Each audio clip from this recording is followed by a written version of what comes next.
Greetings, ladies and gentlemen. Welcome to another video here on the SSA Philosophy channel, where we dive into the philosophy of characters from video games to TV shows to movies, etc., etc.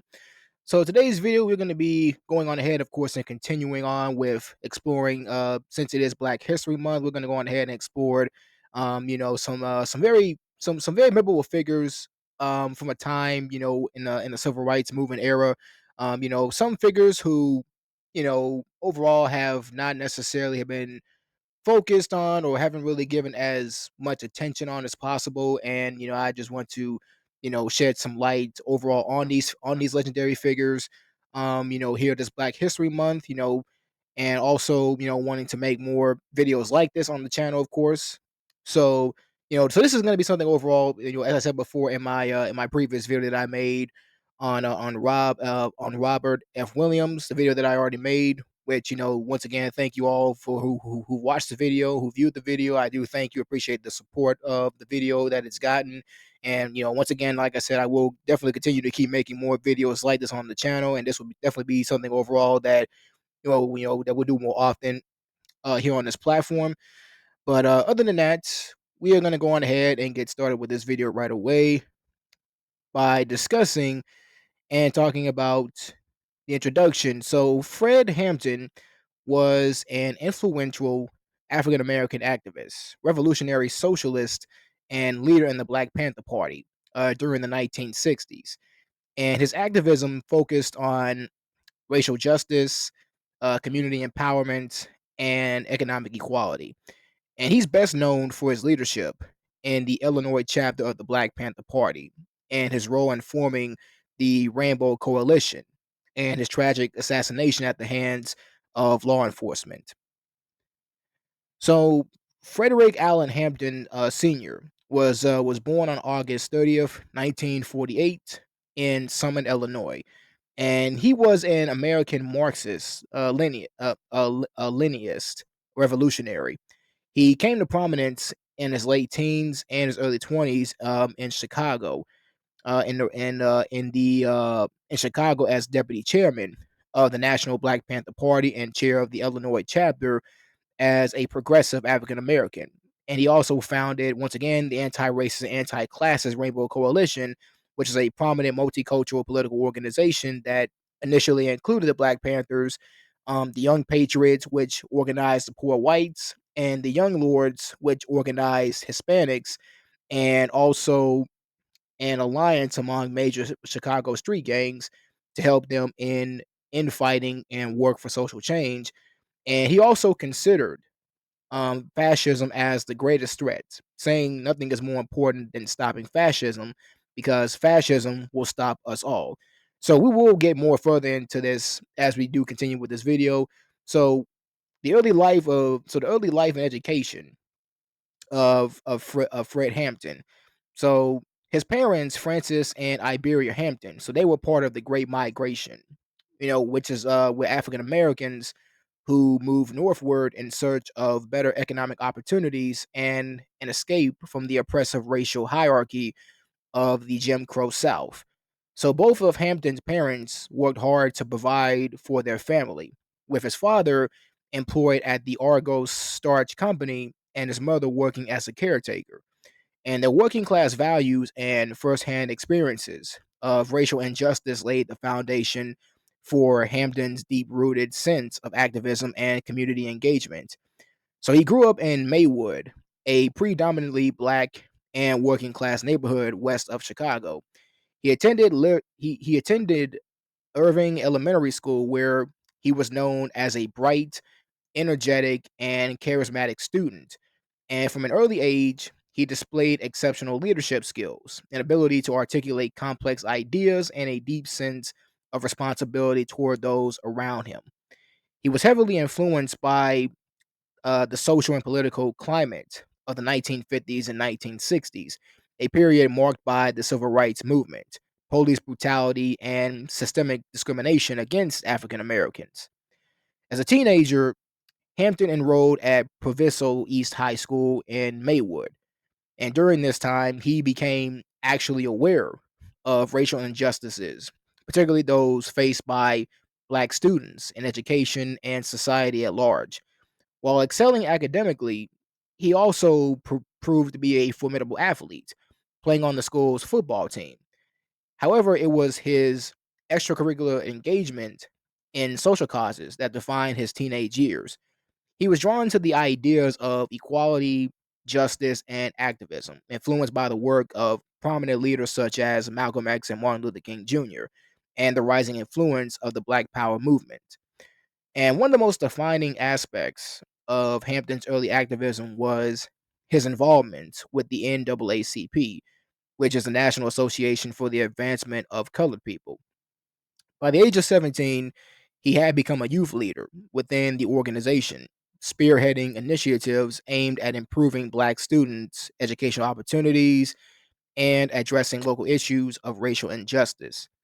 His work with the NAACP focused on increasing Black representation in local government, ensuring access to better educational resources, and challenging discriminatory policies within the school system. His natural oratory skills and ability to mobilize people quickly gained him recognition as an emerging leader. And after high school, Hampton attended Trenton Junior College in River Grove, Illinois, where he studied pre law. His decision to study law was deeply strategic because he wanted to use legal knowledge to challenge the systemic oppression of Black people and to empower his community with legal literacy. And during this time, he continued to refine his skills as an organizer and a speaker, frequently engaging in grassroots activism that addressed issues like police brutality, economic disparity, and inadequate housing conditions in Chicago's Black neighborhoods. And it was during his time at Trenton that Hampton's ideology evolved further, incorporating Marxist and socialist principles into his framework of Black liberation. He understood that the struggles of African Americans were not isolated, but rather part of a broader system, a broader systemic issue affecting marginalized communities worldwide. He was particularly drawn to the concept of collective action and unity among oppressed groups, a philosophy that would later define his role within the Black Panther Party. And his early life and education served as the bedrock for his later revolutionary work. His experiences growing up in a racially segregated society, witnessing economic injustice, and being exposed to radical thought shaped him into a leader who sought to build coalitions across racial and class lines. By the time he formally joined the Black Panther Party in 1968, he had already established himself as a powerful voice for the oppressed, deeply committed to systemic change and social justice. And his ability to inspire, to educate, and mobilize people made him a formidable force in the fight for Black liberation and an enduring symbol of resistance. So in 1968, Hampton joined the Black Panther Party, which had been founded, of course, by Huey P. Newton and Bobby Seale in Oakland, California in 1966. Recognizing his leadership skills, the Black Panther Party appointed Hampton as the chairman of the Illinois chapter because his charisma, his intelligence, and organizational skills quickly made him a national figure within the party. And in the spring of 1968, Hampton officially joined the Illinois chapter of the Black Panther Party, quickly rising through the ranks due to his charisma, intelligence, and extraordinary ability to connect with people. His oratorical skills were unparalleled because he could speak to both intellectuals and the working class individuals, rallying them around the Panthers' 10-point program and his powerful speeches. They all reflected a synthesis of revolutionary socialism, Black nationalism, and a commitment to multiracial solidarity in the struggle against capitalism and oppression. And also, I also want to focus also on the Panthers and their 10-point program because this is also very important of something that I actually want to dive into. So the 10-point program, officially titled "What We Want, What We Believe," was divided into two sections: demands and philosophy. Each point addressed specific socio-political and economic grievances of Black Americans. So we're going to be analyzing a bit more of what the program itself was and what it is, and what exactly overall was it that they what they were trying to achieve. So the first one is we want freedom. We want power to determine the destiny of our Black community. So this right here is what Hampton, because see, Hampton emphasized self determination, believing that Black communities should govern themselves rather than rely on a racist system. He worked tirelessly to educate and organize, seeing political consciousness as the key to true liberation. And the second point of this 10-point program is we want full employment for our people. So understanding that capitalism inherently disadvantages Black workers, Hampton argued for socialist economic policies because he advocated for job programs, fair wages, and workers' rights, aligning himself with labor movements. Number three, we want an end to the robbery by the capitalists of our Black community. Hampton critiqued economic exploitation, highlighting how Black neighborhoods were systematically deprived of resources. He encouraged community run businesses and cooperatives to break the cycle of dependency. Number four, we want decent housing fit for the shelter of human beings. Housing discrimination was rampant, and Hampton fought against slumlords and urban neglect because he supported tenant organizing efforts and government accountability in providing fair housing. Number five, we want education that teaches us our true history and our role in the present day society. Hampton saw education as a revolutionary tool. He frequently organized political education classes and promoted literacy programs to counteract whitewashed history and systemic miseducation. Number six, we want all Black men to be exempt from military service. Now, opposed to the Vietnam War, Hampton criticized the U.S. government for drafting Black men to fight for a country that denied them basic rights, and he viewed this as another form of oppression.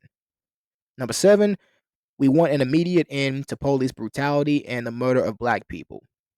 One of Hampton's most urgent priorities was combating police violence. He organized armed patrols and direct action initiatives to protect Black communities from state violence, making him a target of COINTELPRO. Number eight, we want freedom for all Black men held in federal, state, county, and city prisons and jails. Hampton campaigned against mass incarceration, which disproportionately affected Black men. He worked with legal aid organizations to assist those unjustly imprisoned. Number nine, we want all Black people, when brought to trial, to be tried in court by a jury of their peer group or people from their Black communities, as defined by the Constitution of the United States. Legal inequity was a central issue for Hampton. He pushed for Black legal representation and called out the racial biases in the justice system. Number 10, we want land, bread, housing, education, clothing, justice, and peace. And this point summarized the ultimate goal of the Black Panther Party: total liberation. Hampton, he envisioned a socialist framework where these fundamental human needs were guaranteed for all people, regardless of race. And Hampton's activism was multifaceted, and it focused on a lot of several key areas. And the first one is the types of community programs. So one of his most significant contributions was his work in community service programs, which were central to the Black Panther Party's mission. Under his leadership, the Illinois chapter established free breakfast programs for children, free health clinics, educational services, and legal aid programs as well too. And these initiatives provided essential services to be impoverished communities and highlighted the Panthers' emphasis on self-sufficiency and empowerment. So, oh yes, and also, so yeah, so at this point, and just to go back real quick, my apologies. So yeah, just to go back real quick, also explaining more about the community program. So one of the most significant and lasting contributions that Fred Hampton made to his community was the establishment of the Free Breakfast for Children program. And this program, it launched in 1969 by the Chicago chapter of the Black Panther Party under Hampton's leadership. And it aimed to address the food insecurity in predominantly African American neighborhoods. At a time when many families in the community struggle to provide basic necessities, especially nutritious meals, Hampton and his fellow Panthers saw the program as a means of promoting health and wellness, as well as challenging the systemic neglect by government institutions. So the initiative was a success, with the Black Panther Party serving thousands of children every day. It was not simply a matter of feeding the children, but the program was also a tool for social change. It demonstrated the Black Panther Party's commitment to the community, showcasing that the Black Panther Party was not just about protesting, but also about providing real, tangible solutions to the everyday struggles of Black people. The program also helped to build solidarity between the Panthers and local communities, fostering trust and encouraging other forms of activism. And by 1970, the Free Breakfast for Children program had expanded to over 20 cities, feeding thousands of children daily, making it one of the most prominent community based initiatives of its kind. And its success revealed a model for what the Black Panther Party called revolutionary communalism. Yes, intercommunalism, which is the idea that social revolution must begin with the people taking care of each other, particularly those in their immediate environment. And also, there was a people's clinic that was also added. So, in addition to the breakfast program, Fred Hampton's efforts included the establishment of the People's Clinic, a grassroots health clinic that provided free medical care and services to the underserved African Americans in Chicago. The People's Clinic was a direct response to the lack of access to healthcare in impoverished neighborhoods, where many people of color were denied basic medical services or they couldn't afford treatment. And his leadership emphasized the need for self sufficiency and empowerment in the face of a government that systematically excluded African Americans from quality healthcare. And under his guidance, the clinic provided medical checkups, treatment for various illnesses, and education about health issues such as sickle cell anemia, a disease that disproportionately affected African Americans.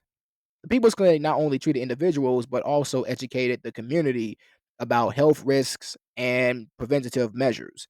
And this was part of Hampton's broader vision of developing a self reliant, self sustaining community that could provide for its own needs rather than rely on the state, which he argued was apathetic or hostile to the needs of Black Americans. And also, he recognized the importance of education in empowering the next generation as well too. So in 1970, under his leadership, the Illinois chapter of the Black Panther Party founded the Intercommunal Youth Institute, which offered an alternative to the traditional education systems that often marginalize Black students. And the Institute sought to provide Black youth with an education grounded in the history, the culture, and the political struggles of African Americans. And Hampton, he believed that, so he believed in this case that education was a critical component in fostering pride, dignity, and a sense of empowerment among young people. And the Institute was an attempt to counteract the limitations of the public education system, which frequently failed to address the unique needs of Black students or provide them with an accurate representation of African American history and contributions. And through this initiative, he aimed to create a space where young people could be taught the true history of their people and develop the tools necessary to challenge the oppressive systems that sought to keep them subjugated. And in addition, in to the more prominent programs, he also was involved in a variety of other initiatives that sought to improve the day-to-day lives of those living in poor communities. And these included free food programs, clothing drives, and community cleanup efforts.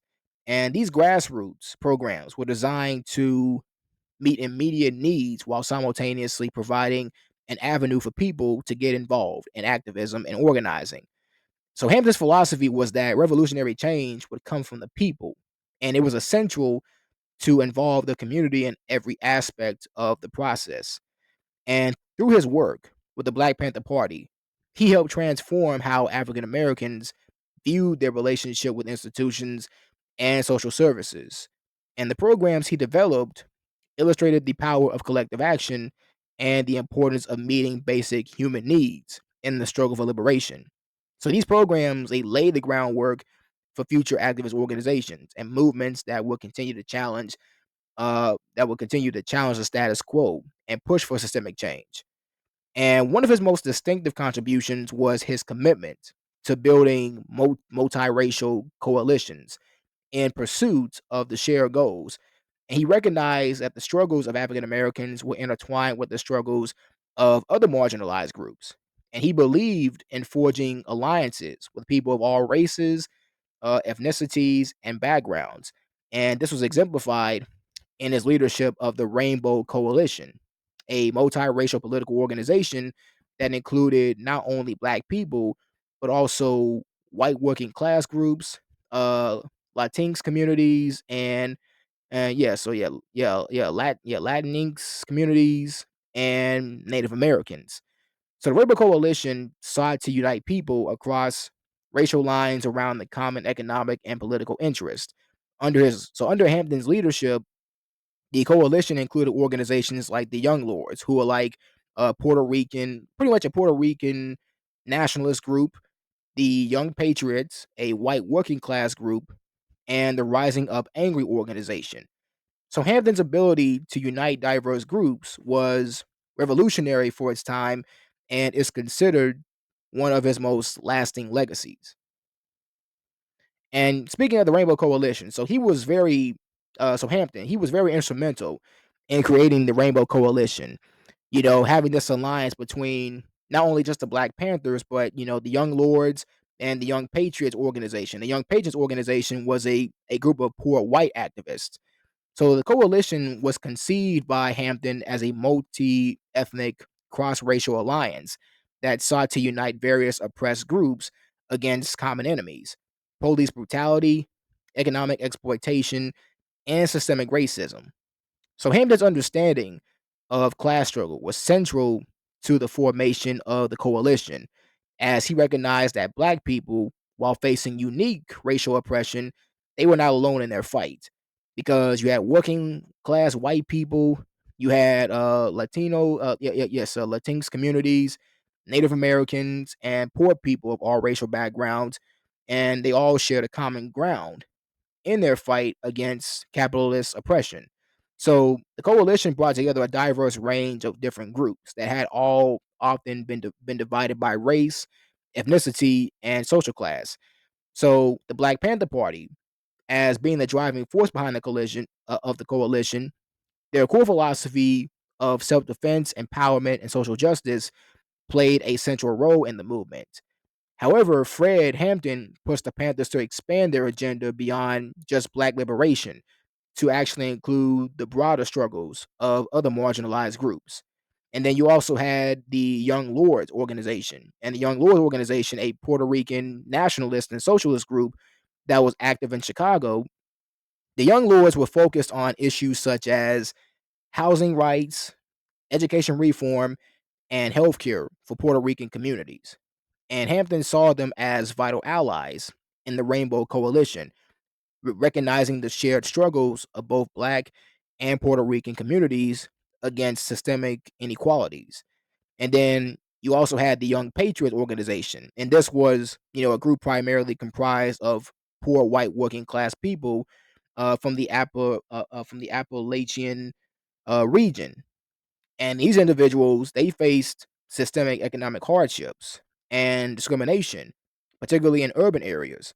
And the Young Patriots had previously been aligned with more reactionary, right wing movements, but under Hampton's influence, they joined the Rainbow Coalition as part of a broader effort to build class solidarity and fight against economic exploitation.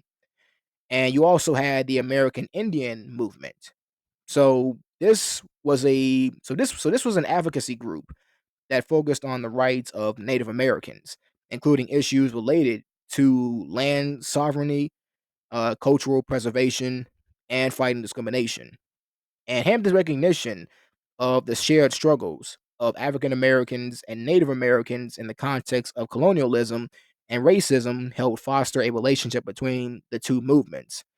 So Hampton's efforts to unite these diverse groups under the banner of the Rainbow Coalition were seen as both radical and visionary because he understood that the fight against racial oppression was intertwined with the fight against class based exploitation, and that the only way to achieve meaningful change was through a united front of the oppressed. And Hampton was also an outspoken critic of police brutality and government oppression because he frequently gave speeches condemning the excessive use of force by law enforcement against black and working class communities. And the FBI and the local law enforcement considered him as a radical threat, and he became a target of surveillance and harassment. So, COINTELPRO, or the Counterintelligence Program, was an FBI initiative that was originally launched in 1956 under J. Edgar Hoover's direction to monitor, infiltrate, and disrupt civil rights organizations. And its stated goal was to prevent the rise of Black messiahs, strong leaders who could unify and mobilize African American communities for social and political change. And this program was particularly focused on groups that advocated for Black empowerment, including the civil rights movement, Black power activists, and the Black Panther Party. However, COINTELPRO's efforts expanded beyond just these organizations to include groups and individuals deemed radicals or uh, subversives in the eyes of the federal government. Fred Hampton, with his ability to inspire and organize, became a prime target of this program, and the FBI was particularly concerned about his growing influence within the Black Panther Party, as well as his ability to form alliances with groups outside the traditional Black community. And Hampton's unflinching criticism of capitalism, imperialism, and police brutality, along with his vision of Black liberation, it marked him as a threat to the existing power structures. So the FBI surveillance of Hampton was extensive and multifaceted because the agency they used a variety of methods to monitor him and the activities of the Black Panther Party in Chicago. So this included wiretaps, informants within the organization, and even efforts to discredit Hampton publicly. And the FBI, under Hoover's leadership, viewed the Black Panther Party as a radical and dangerous organization that had the potential to incite violent uprisings. And they also saw Hampton as someone who was particularly charismatic and capable of organizing diverse movements that could challenge the political establishment. Their assessment of Hampton's power was shaped by a fear of a growing revolutionary movement that could destabilize the existing order. In one infamous memo, Hoover referred to the Black Panthers as the greatest threat to the internal security of the country. So the FBI surveillance of Hampton was not limited to just gathering intelligence, but it also included efforts to create divisions within the party. And one of the most notorious tactics employed was the use of informants to manipulate and disrupt Hampton's relationships with other members of the Black Panther Party. And the FBI, they used an informant named William O'Neill, who infiltrated the Illinois chapter of the Black Panther Party and gained Hampton's trust. O'Neill provided the FBI with critical information about Hampton's movements, his routines, and even the layout of the apartment where he actually lived at. And this information would later be used in the planning of Hampton's assassination. So the culmination of the FBI's campaign against Hampton came on December 4th, 1969, when Hampton was killed in a pre-dawn raid by the Chicago Police Department. And the raid was part of a coordinated effort that involved local law enforcement and the FBI. And the police, so they entered Hampton's apartment with a warrant for his arrest, and in the ensuing chaos, Hampton was shot and killed in his bed. His fiancee, Deborah Johnson, now known as Akua Najeri, who was 8 months pregnant with their child at the time, was also in the apartment and witnessed the raid. And the circumstances surrounding Hampton's death have been the subject of intense scrutiny and debate. Eyewitnesses, including fellow Panther Mark Clark, who was also killed during the raid, described a heavily armed, so really a heavily militarized police assault that was designed to kill rather than arrest. And numerous reports, including a later investigation by the U.S. Senate, revealed that the FBI had played a direct role in orchestrating the raid by providing law enforcement officers with false information, including details about Hampton's movements and his involvement in violent activities that were fabricated or exaggerated. The police claimed that they fired in self defense, but ballistics reports and photographic evidence later revealed that the majority of the shots fired came from the police, and that Hampton had been shot while laying in bed, incapacitated. It became evident that the raid was part of a larger strategy to neutralize a leader who was seen as a serious threat to the status quo.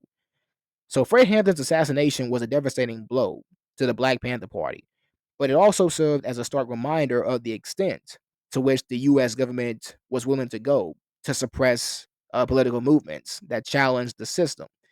And in the years following Hampton's death, there was more information that came to light about the counterintelligence program's activities, revealing the extent of the FBI's illegal surveillance and manipulation of civil rights organizations and individuals.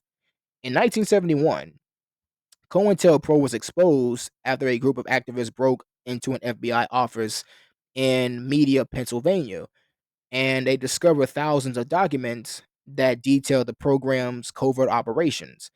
And these documents revealed the systematic harassment and criminalization of activists like Hampton, as well as the government's efforts to infiltrate and disrupt movements for Black liberation and civil rights.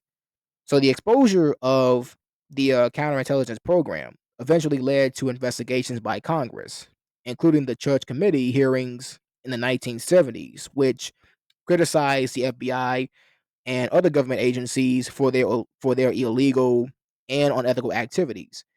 In 1982, a civil suit filed by the families of Fred Hampton and Mark Clark resulted in a settlement from the city of Chicago, which acknowledged the wrongful deaths of Hampton and Clark and provided monetary compensation. Despite this, the full extent of the damage done to Hampton's legacy and to the Black Panther Party's efforts to foster social change remains, well, yeah, so pretty much it remains. So Hampton's life, as well as his untimely death, became a symbol of the broader struggle for racial justice and the willingness of the U.S. government to use force and deceit to protect its own interests. So Fred Hampton's assassination continues to serve as a chilling reminder of the intersection between government power and the fight for Black liberation. The legacy of the counterintelligence program and its targeting of Black activists like Hampton is a painful chapter in American history that underscores the lengths to which the state will go to stifle political dissent, particularly when that dissent challenges the entrenched systems of power and inequality. So, following Hampton's assassination, the Black Panther Party and civil rights activists condemned the raid as a politically motivated execution. Public outrage led to multiple investigations, and in 1971, evidence confirmed that the FBI had coordinated the attack through the counterintelligence program. In 1982, a civil lawsuit resulted in a 1.85 million settlement for the families of Hampton and Clark, though no law enforcement officials were ever criminally charged. So, despite his assassination at the young age of 21, Hampton's legacy endures in numerous ways because his political and social movements. So Hampton's work in building multiracial coalitions inspired later activist movements, including contemporary social justice organizations, and there were and the survival programs that he helped develop influenced later grassroots initiatives focused on food security, healthcare, and education.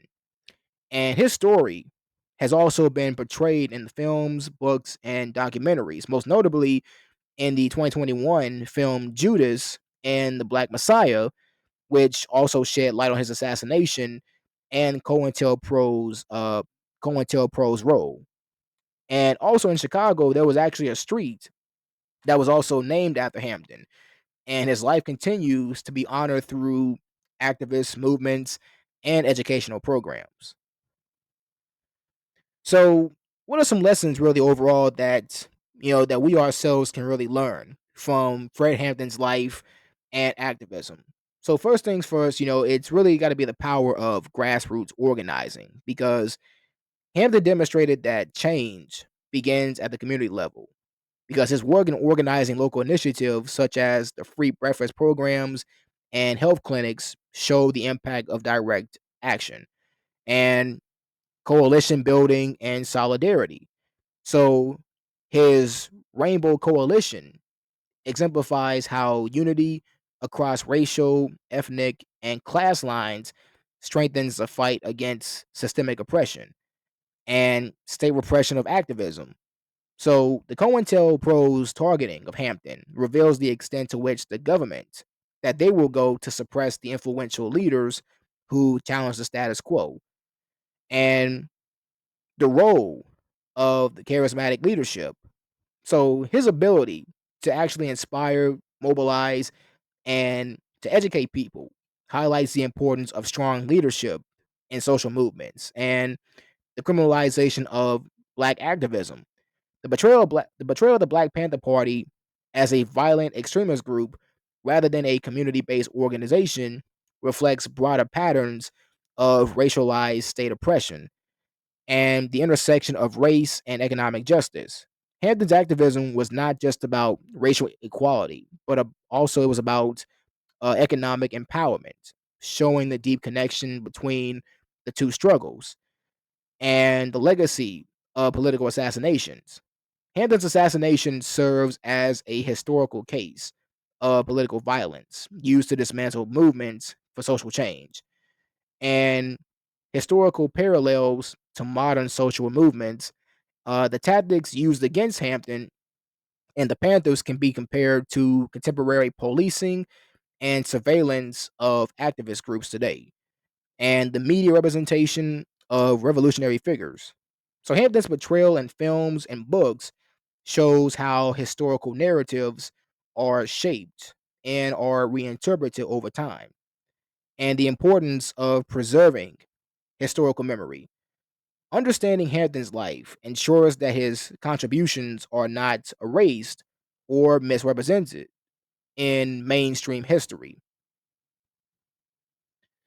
And there's also questions as well too also for us to really answer, for us to really focus on. And also, if and also, if you do have time, anytime on your own, to really answer questions like these, please do, not not to rush at all whatsoever. This, like I said before at one point, this not a quiz, it's not a test, nothing like that. But if you have the time, you know, take time, to answer questions. So I will, kind of play the slides, back, pretty much to, so you can catch these questions. And I'll also have these questions also put down below in the comments. And also I will post them as well too.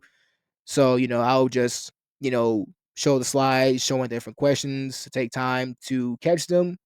So here we go.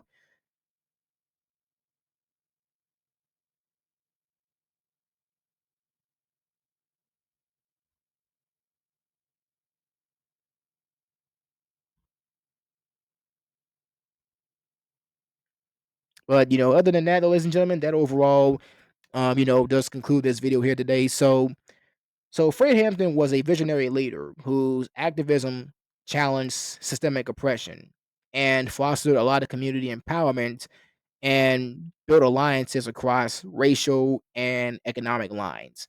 So his assassination was a tragic loss, but his ideas and contributions continue to influence generations of activists fighting for racial justice and economic equality. So his life serves as a powerful reminder of both the potential for grassroots movements to create change and the lengths to which oppressive systems will go to suppress them.